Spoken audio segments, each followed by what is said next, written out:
For a long time, I felt like I had to fit into the boxes that other people created for me in life, be it job or life choices or lifestyle or even the kind of creative I wanted to be. Often I felt I was never enough, that I couldn't do enough to meet these expectations. This video is about how I changed that through changing my relationship with self-worth. And it involves a gobstopper. That's jawbreaker to our friends from the States. One of the big places my relationship with self-worth showed up was in my experience of work. I felt this real schism of, on one hand, being this person who had to go and do some job that he didn't really want to do because that's what people did, even though it was horrible and boring. And on the other hand, this person who wanted to pursue his creative dreams. Maybe you felt the same thing, that feeling of being torn between being the person you feel you need to be for other people and the person who you really are on the inside. For me, it showed up a lot as resentment for what other people expected of me, and also a sense of feeling wrong in myself in some way. And that characterized a lot of my experience of being in the world. That is until I made a change. Ultimately, there were 3 sentences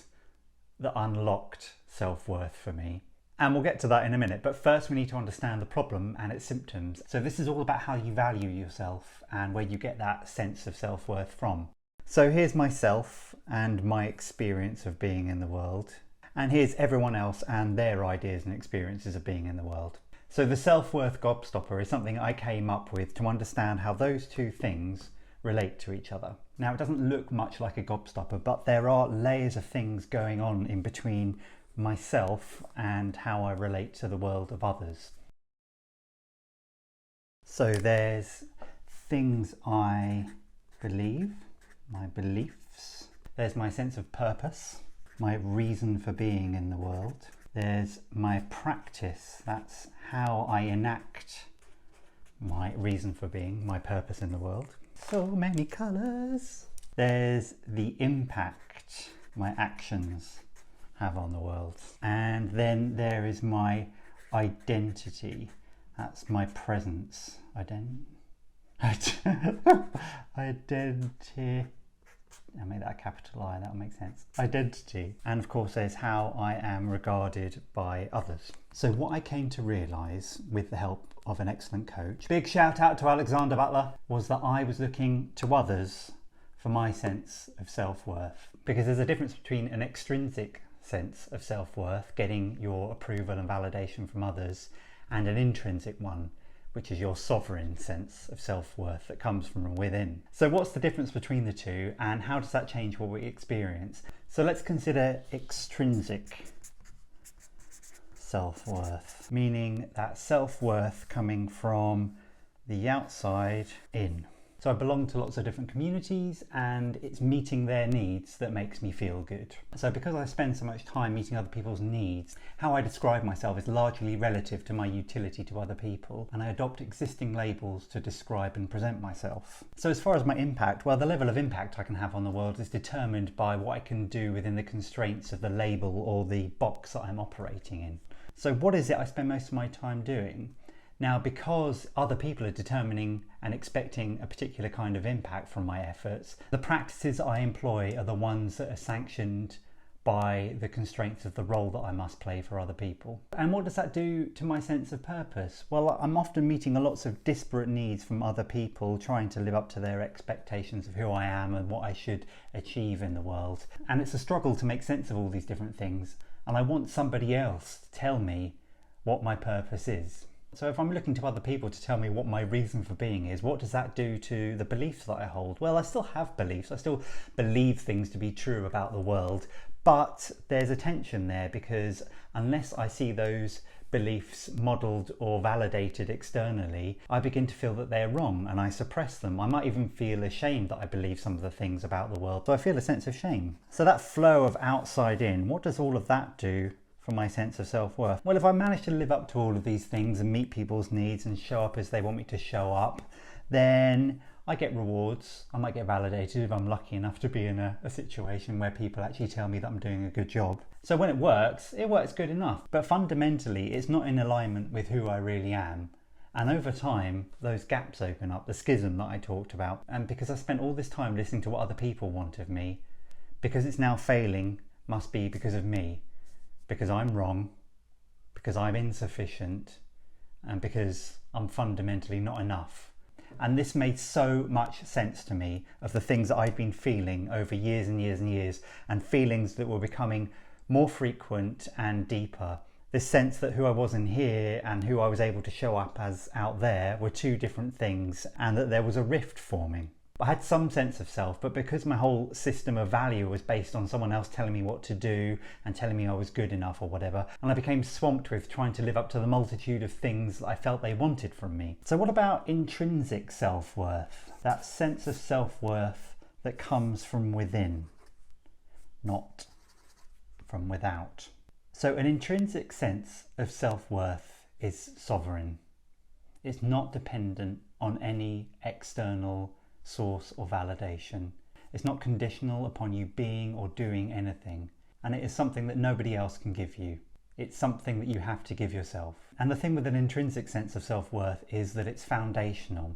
Everything else can be built out from there, and it matters a lot less what happens externally because you always have that foundation to return to. And I'll share a little bit more about what that means to me. But let's assume we have that. Okay, so we have a sovereign sense of self-worth, a foundation to work from, and our sense of value flows from within, not from without. Because I have a sense of my own self-worth, I know that things that I believe are as valid as what anyone else believes, and that I have something to offer. And because I know what matters to me, I take responsibility for my own reason for being in the world based on what matters to me. And because I have a sense of purpose, I can engage in the activities that help me live that purpose. And I know that the impact that I create in the world isn't bound by the role that I'm playing. I know that what I do in the world ripples out. And I don't feel so constrained by my identity either. I can present myself and describe myself dependent on the context that I'm in, and that my identity and labels are just shifting things. They're just words that I can use to connect with the people that I want to. And because I know what matters to me and that I'm living that, I can find belonging with others who share the values I do. When I came up with this gobstopper, I thought, oh my God, this is amazing, I've cracked it. And this is just me creating something that made sense of where I was at the time. It's a model, and models don't always translate that neatly into life. Life is more complex than that. For example, actually, would you want to be purely driven by your sense of self and enacting that upon the world? Probably not. I think that taken to a dysfunctional level would manifest as some narcissistic, egotistical, kind of tyrannical kind of presence. The fact is, we live amongst other people. There is a balance to be struck between a healthy sense of self with how we fit into the world. And perhaps the healthiest version of this is something like some kind of sonar, echolocation. We work from an intrinsic sense of self-worth and what matters to us. And that becomes a little beacon that we can send out into the world, and we listen to the responses, and our beliefs and purpose and practice and the impact that we seek to make and how we show up in the world is informed by this dialogue back and forth between what matters to us and what we see matters to other people. And it's a balance of all things. And how do you get a sense of self-worth? Well, that is a really big one. It's the kind of thing that people can spend years in therapy trying to define. I went on a journey of trying to understand what intrinsic self-worth meant to me. And what I can share from that are three things. Only you can give it to yourself. That's the only way it's going to be worth anything. It must be unconditional.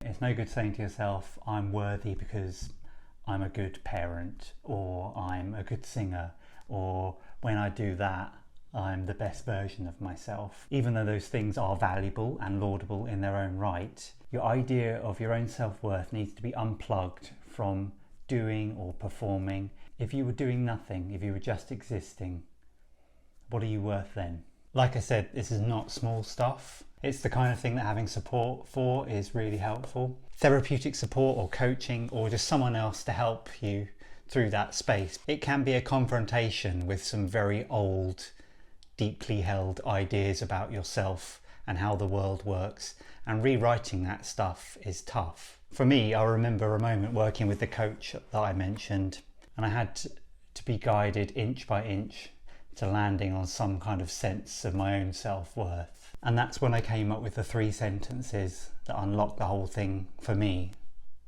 for where I was coming from.